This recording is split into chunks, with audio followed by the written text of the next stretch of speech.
Olá, sons divinos.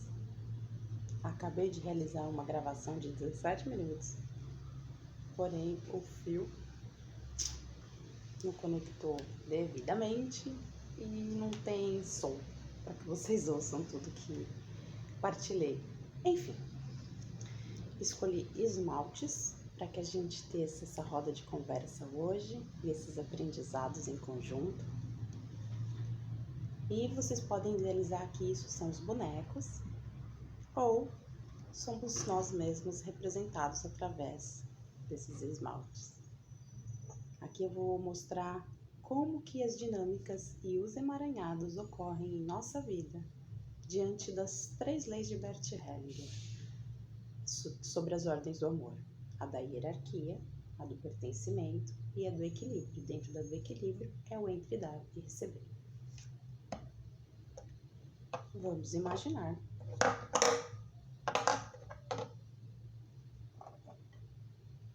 que um homem e uma mulher se encontram, têm laços afetivos e resolvem casar. O que este casal leva para dentro da sua família constituída? Tem a família primária deste homem, tem a família primária desta mulher, e dentro desta relação afetiva, dentro deste casamento, dessa relação, ele leva todo o seu sistema familiar e ela também leva todo o seu sistema familiar. Ele foi criado, educado, segundo o seu clã, dentro do que era aceitável, do que não era, o mesmo para ela. E, diante de tudo isso, temos os emaranhados sistêmicos. Home office tem disso. Então, vamos supor que um não aceite o jeito do outro. Um não aceitando o jeito do outro, eles começam a não aceitar o sistema. Ela não aceita o sistema dele e ele começa a não aceitar o sistema dela. Começamos já na relação do casamento um emaranhado. Vamos para outra dinâmica. Imaginando que esse casal resolveu ampliar a família e ter filhos. Tiveram 3 lindos filhos. Na posição de hierarquia, os pais sempre são os grandes, os filhos sempre são os pequenos. Este casal veio antes da chegada desses filhos, mas o que a maioria de nós mulheres fazemos quando temos filhos? Desocupamos o nosso lugar de esposa por só conseguir olhar para os filhos. Claro que tudo tem um tempo para acontecer em cada fase, em cada idade da criança. No entanto, além de mães, nós também somos esposa. Seria o mesmo que este marido só conseguisse olhar para o seu trabalho e não conseguisse se fazer presente nem para sua esposa, nem para os seus filhos. Vamos colocar aqui um workaholic, alguém que toda hora quer estar só presente em seu trabalho. Seja qual for a situação, temos aqui emaranhados, tanto para este homem, quanto para essa mulher, quanto para esses filhos. Vamos idealizar que todos esses filhos chegam à idade escolar e vão para a escola.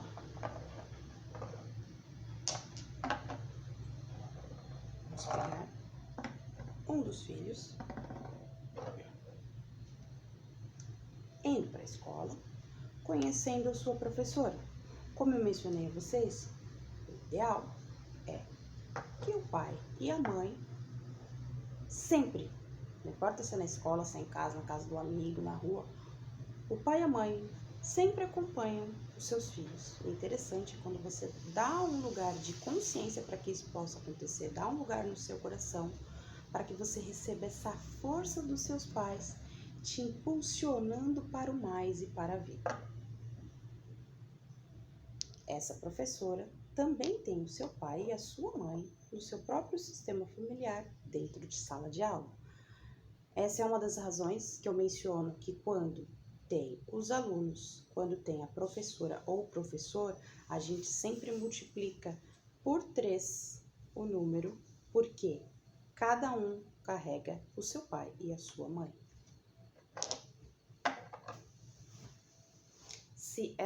Se este aluno começa a julgar esta professora, ele já saiu da sua ordem de aluno, já se colocou acima numa posição hierárquica a mais, de que com o seu olhar de julgamento ele sabe mais, ele é maior que essa professora. Se colocando maior, ele já saiu do seu lugar de aluno e isso vem um emaranhado sistêmico, os nós que começam a surgir nas relações e nas dinâmicas. Se essa professora olha para esse aluno com coitadinho, se fosse meu filho, eu faria desse jeito. Não sendo algo tão afetivo para se olhar, se fosse meu filho, eu já teria resolvido de N formas. O que essa professora fez?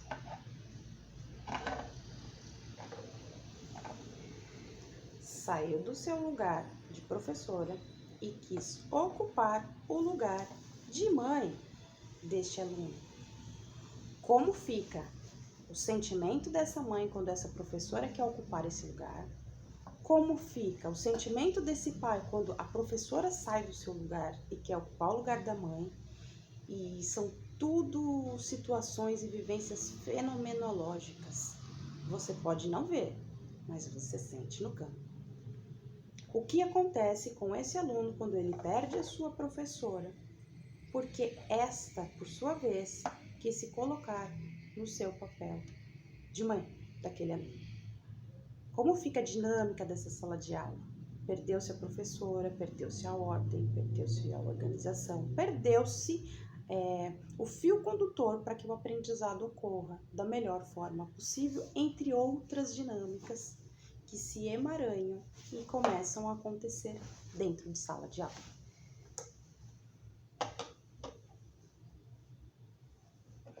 Ainda esta professora, este aluno, sala de aula é repleta de alunos.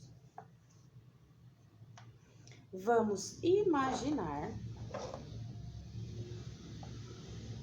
que um dos alunos aprontou tamanha coisa dentro de sala que a professora se viu com uma única opção: expulsar esse aluno da sala. Quando se expulsa o aluno de sala de aula, o que a dinâmica fez? Você fez com que aquele aluno que estava aqui e foi expulso deixasse de pertencer a este grupo de alunos.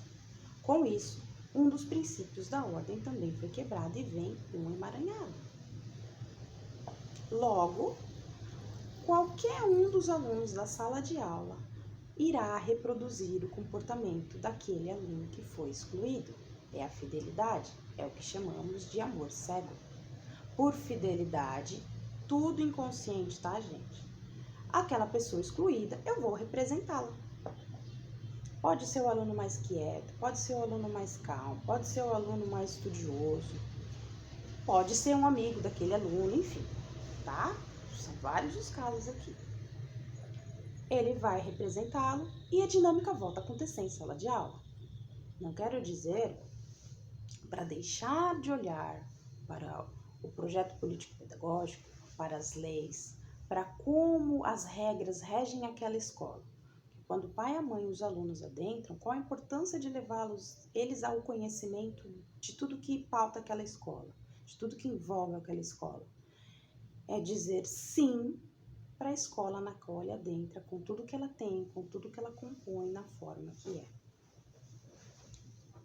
Porém, há um modo respeitoso de se realizar tudo isso, não do ponto, vamos colocar, do ponto de humildade, de reconhecer que dentro daquela vivência, X questões aconteceram para que esse aluno fosse desligado, ou da sala, ou da escola, enfim. Buscar um modo respeitoso da gente, em vez de reagir à situação, a gente agir. Por quê? Quando vivências ocorrem em nossa vida, Nós trazemos à memória situações nossas de infância. E a partir das feridas, se nós resolvermos dar voz e ação para isso, muitos podem se machucar. Nós só podemos ajudar enquanto professores, enquanto adultos que somos, se reacionamos ou acionamos as nossas memórias que nos trazem dores, é o que nós vamos levar para a sala de aula, devolvendo na mesma moeda ou enfim, devolvendo a cadeia da violência, da agressividade, do que quer que seja. Mas cabe aqui lembrar que nesse caso o emaranhado foi a questão do pertencimento. Trazendo mais um último exemplo. Este pai e essa mãe, um deles já tem 88 anos e o outro já tem 84 anos. Se este filho, quando vem cuidar desse pai, se coloca como pai do seu pai, ou quando vem ajudar a sua mãe, se coloca como pai da sua mãe, ele mesmo, ambos perderam seu filho e ocuparam o lugar, e ocupou o lugar dos seus avós. E aí acontece mais emaranhados sistêmicos nesta família. Outra questão, vamos imaginar 3, 4 gerações atrás, tá? Ah, tá, e essa hierarquia desse filho, ela e essa ordem desse filho que saiu é a hierarquia, tá? Dentro dessa questão, o que nós temos? Vamos pular 3, 4 gerações para trás. Este casal herdou de sua família, cada um da sua de origem, o que é ideal para que o seu clã viva bem, com tranquilidade, acerte e prospere na vida. Vamos supor que nessa família, essa tia aqui engravidou e foi expulsa da sua família, porque outrora, assim como nos dias de hoje, não, por muitos não é permitido ainda casar, engravidar antes de casar e várias outras questões. O que aconteceu O que acontece? Este casal tirou o direito desta filha de pertencer a este sistema. Lembrando que esta filha, ela é irmã, ela é neta, ela pode ser tia, ela pode ser sobrinha e uma série de outros emaranhados. Então, vamos agora 3 gerações para frente.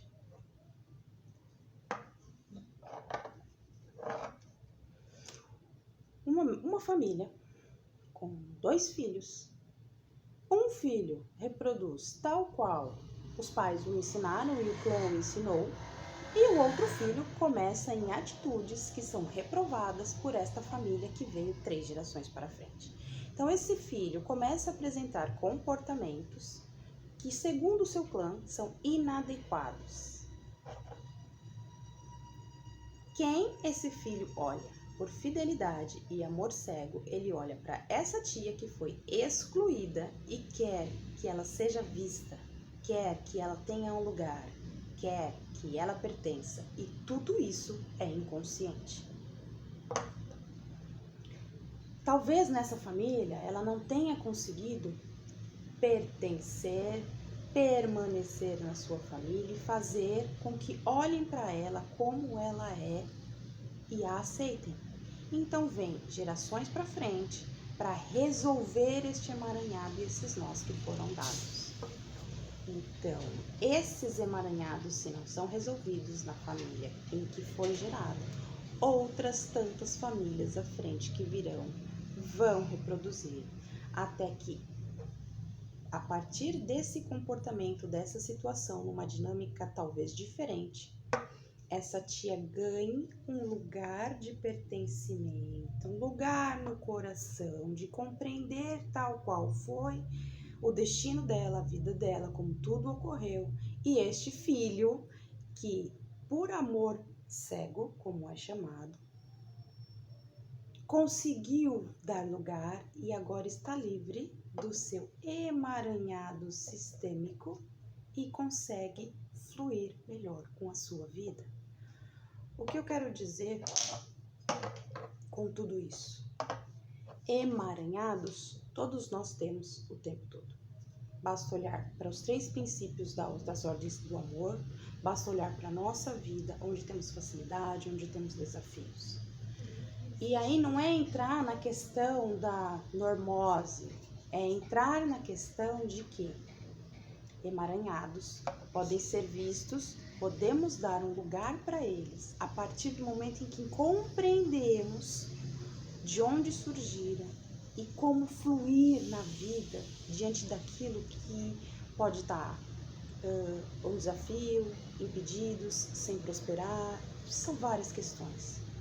Algumas dos nossos olhares, conforme a gente estuda e compreende e amplia o nosso conhecimento, conseguimos realizar essa questão da autoconstelação, de olhar para aquilo e entender como as dinâmicas ocorrem. Alguns já conhecem algumas frases que podem ser usadas, outros não. Em outros momentos precisamos de alguém que vá mediar e trazer esse conhecimento à tona. Outros precisarão só dos movimentos sistêmicos, outros da constelação, enfim. O que importa é a gente olhar que cada coisa na qual, porventura, talvez não tenhamos explicação em nosso sistema familiar e conosco mesmo, tá? Porque se eu, aprendente multiplicadora da Hellinger Science, da Hellinger Schule, estudante de pós-graduação em pedagogia sistêmica, resolvo que tenho que ser terapeuta do meu marido, que tenho que realizar movimentos sistêmicos com o meu marido, se tenho que ensinar o meu marido, eu preciso primeiro perguntar qual é a minha intenção. Se a minha intenção é me beneficiar, eu saio do meu lugar de esposa. Se a minha intenção é compartilhar algo para que ele, a partir disso, possa revisitar dentro de si mesmo, sem intenção nenhuma minha, aí sim é válida essa troca. Então, o para quê e qual a intenção, acho que são perguntas fundamentais para se ter neste momento. A Sophie Hellinger nos ensina que saímos tanto do nosso lugar que o ideal é tomar pelo menos 3 vezes ao dia o nosso pai e a nossa mãe, como eu já os ensinei aqui. É como a gente dizer sim para o papai uma vez, sim para a mamãe 3 vezes, e a mãe sempre são 3, o pai sempre uma, como já disseram, em doses homeopáticas, pelo menos 3 vezes ao dia, para vocês terem dimensão de mesmo aqueles que compreendem a lei, o quanto nós saímos do nosso papel e do nosso lugar. Então, essas questões que eu trago é para que a gente cresça junto e amplie o olhar no nosso horizonte de que há grandes possibilidades de você começar a fazer a jornada do autoconhecimento para si mesmo e despertar para o novo, para essa nova era. Gratidão, eu espero que cada um consiga olhar para os seus emaranhados e entender que eles têm soluções.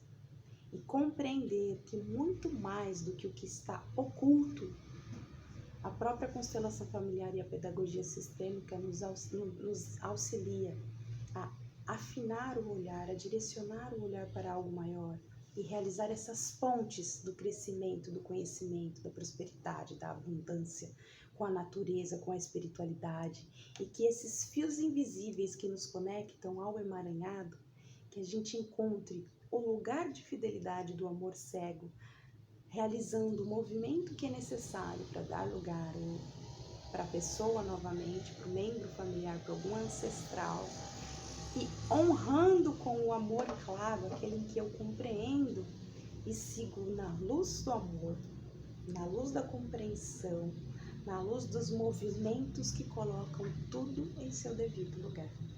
Então, gratidão por ter me acompanhado até aqui e por nesse olho no olho, nessa roda de conversa, a gente ter trocado um pouquinho mais sobre essa grandeza que é o meu conhecimento da pedagogia sistêmica.